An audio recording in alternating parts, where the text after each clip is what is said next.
thought you poppin', shit that for real. For him, I inherit the beat. They fuck all that pushing E. Let me see you push your T.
Okay, so you know how sometimes you hear about something and it just kind of clicks, like worlds colliding? Yeah, totally. Like, wait, that happened. Exactly.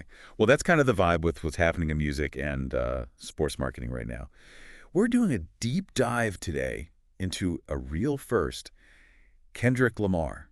Huge name. Right, a giant in music. He's the first musician ever to be featured in a Gatorade commercial.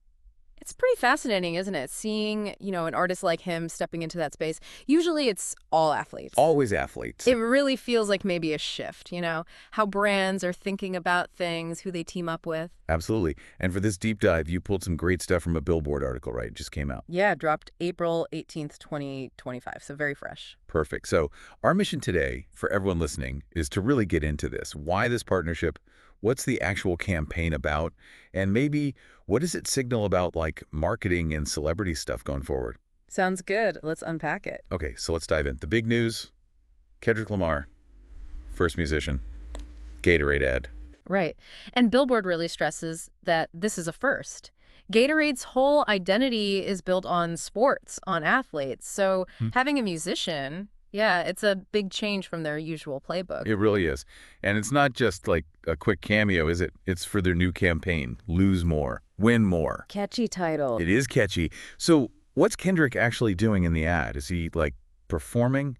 Is there a new song drop?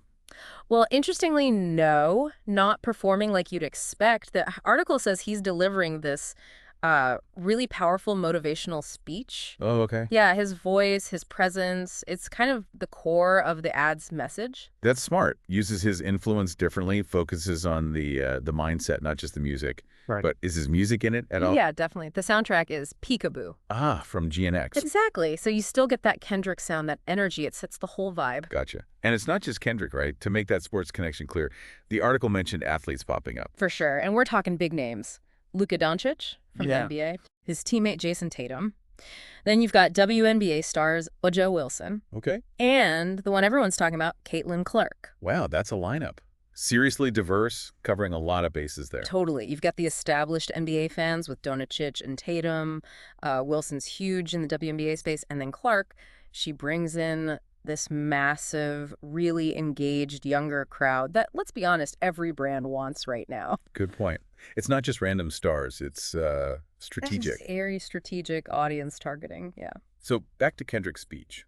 The article pulled out a key line, something memorable. Yeah, he asks pretty directly, how much are you willing to lose? Ooh, powerful. It is. Really hits that lose more, win more Yeah. idea, Like, you got to go through stuff, make sacrifices to get to the big wins. It's a classic sports message, but Mhm. hearing it from Kendrick, it just lands differently, doesn't It it? carries a different weight. Yeah, cultural weight. And the visuals. Yeah. Sounded like there was something striking at the end. Oh, yeah. The article mentions this really specific shot. It ends with Kendrick, and he's got beads of, like, orange sweat. Rouge sweat. Okay, direct nod to Gatorade there. Very direct. Visually ties it all together. Can't miss it. So, even with the musician leading, the product link is strong. What was Gatorade's thinking behind this? Why Kendrick specifically? Did the article quote someone? Yes, Anuj Basan, he's the chief brand officer at Gatorade. Okay, what did he say? He said they picked Kendrick because of his, and I quote, mindset of hard work, resilience, and pushing boundaries. Interesting. They see a connection between how he approaches his art and the dedication you need in sports. That makes sense. He's definitely known for being meticulous, always evolving. But there was a bigger picture strategy too, right? What was Gatorade aiming for overall with this? Yeah, the article is pretty clear on this. The main goal is engaging with younger audiences. Right, the youth demo. Exactly. Yeah. Kendrick has a massive following there, so it's a very deliberate move to connect with that next generation using his cultural pull. So for everyone listening, especially maybe younger listeners, this is kind of how brands are trying to reach you now, right? Looking beyond just athletes to cultural figures you connect with. Precisely. It's about finding that relevance, that authentic connection. Makes sense.